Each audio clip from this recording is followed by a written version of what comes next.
পরমপূজ্য গুরুদেব পণ্ডিত শ্রী রাম শর্মা আচার্যের রচনা বিশ্ব কল্যাণের জন্য সমষ্টিগত সাধনা।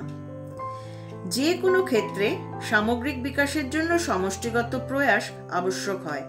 বিজ্ঞান হোক বা উদ্যোগ, শিক্ষা হোক বা চিকিৎসা, রাজনীতি হোক বা সমাজসেবা, দলগতভাবে না চালালে তা সম্পূর্ণ হয় না, সফল হয় না। গান্ধীজির অহিংসা ও সত্যাগ্রহের ভাবনা দলগত সাধনা বিনা না রাজনৈতিক স্বাধীনতা আনতে পারত, না সামাজিক জাগরণ ঘটাতে পারত। সাধনা ও উপাসনা সম্বন্ধে কিছু ভারতীয়দের ভ্রান্ত ধারণা আছে যে এগুলি এককভাবে আলাদা আলাদা করা উচিত, কিন্তু এর পেছনে কোনো শাস্ত্রীয় আধার বা কোনো ব্যবহারিক প্রমাণ নেই। আজ পর্যন্ত কোনো খাঁটি সাধক কখনো বলেননি যে পরমাত্মার লুকিয়ে চুরিয়ে কোনো কাজ করিয়ে নেবার ইচ্ছা আছে বা বিশেষ কারোর সঙ্গে তিনি সম্পর্ক স্থাপন করতে চান। এ তো এক প্রকার বিকৃতি। প্রাচীনকাল থেকে সাধনায় সমষ্টিগত রূপ থেকে অন্য কোনো আলাদা ব্যবস্থা থাকা কল্পনাও করা যায়নি। বেদে তো সমষ্টিগত উপাসনা করার অজস্র উদাহরণ রয়েছে। সমান চিত্তবৃত্তি তখনই গড়ে ওঠে যখন সমান সাধনা করা হয়।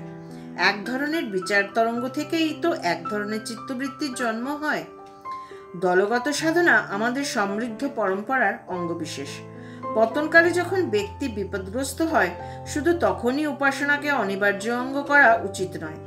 দলগত উৎকর্ষের প্রয়াস কেবল দলগত সাধনা দ্বারাই সম্ভব হয়।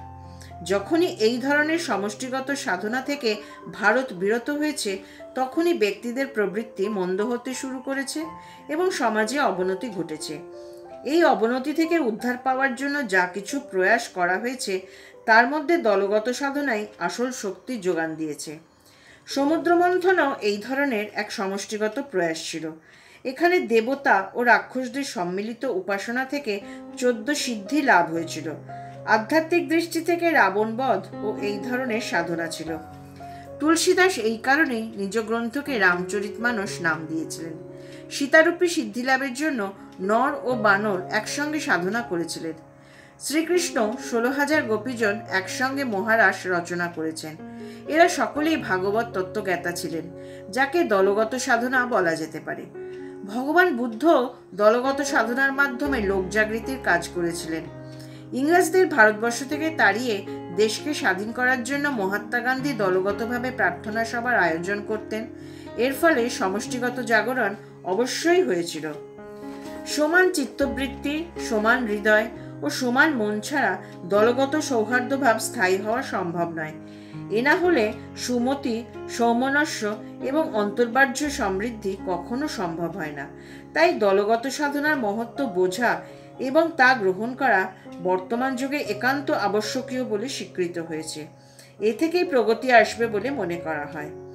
একলা একলা কেবল নিজের ভালোর জন্য প্রার্থনা করলে সেই শক্তি পাওয়া যায় না যা দলগতভাবে করলে পাওয়া যায়। বেদে যেখানে প্রার্থনা সম্বন্ধে লেখা হয়েছে, সেখানে বলা হয়েছে বৈদিক প্রার্থনা শুধু এক ব্যক্তির জন্য নয়, এ জনসমুদায়ের, সমস্ত সমাজের, রাষ্ট্রের অভ্যুত্থানের নিমিত্ত, বিশ্ব কল্যাণের নিমিত্ত প্রার্থনা করা হয়। বিশ্বের মঙ্গল আমাদের মঙ্গল, সমস্ত বিশ্বের সাথে আমরা আছি, এই ভাবনা নিলেই তার প্রার্থনা স্তর উঁচু হয়। সাধনাকে সামর্থ্যবান করে তোলার জন্য দলগত সমাবেশ বিশেষ গুরুত্বপূর্ণ। অখণ্ড জ্যোতি, 1 ফেব্রুয়ারি 2001, পৃষ্ঠা 40। রচনাটি ভালো লেগে থাকলে লাইক, শেয়ার এবং সাবস্ক্রাইব।